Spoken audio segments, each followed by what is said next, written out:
kubadilika. Ikiwa Yona alitoka kwa tumbo za samaki, sijui ni nini imekumeza. Hata kama umeshikwa na hali ambayo tabia hii huwezi jitoa. Labda ukiamka, ukipata pesa unafikiria ulevi tu. Ukipata pesa unafikiria mkuka. Ukipata pesa unafikiria mambo ambayo hayakunufai. Labda mpaka hauwezi simamisha jamii. Nataka kuambia kwamba unaweza kumulilia Mungu katika situation tu kama hiyo na Mungu akatenda. Unaweza kuwa umefungwa na maisha na tabia mbaya ambayo haibariki maisha yako, haibariki jamii yako. Na unaona ya kwamba hii tabia labda mwisho wake itaniangamiza.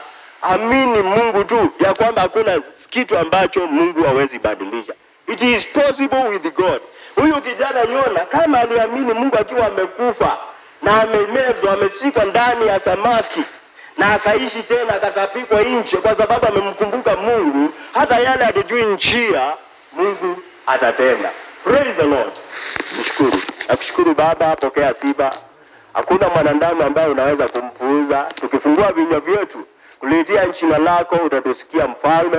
Hautasema ya kwamba sisi ni weusi, hautasema ya kwamba sisi ni maskini, hautasema sasa sisi hatujulikani popote. Lakini yeyote ambaye atakugeukia piga goti lake na kulitia jina lako, bila shaka utasikia na utatenda mambo ambayo ni maajabu kwa wanadamu.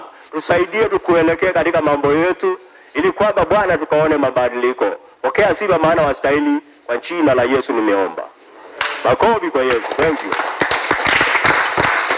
God bless you. God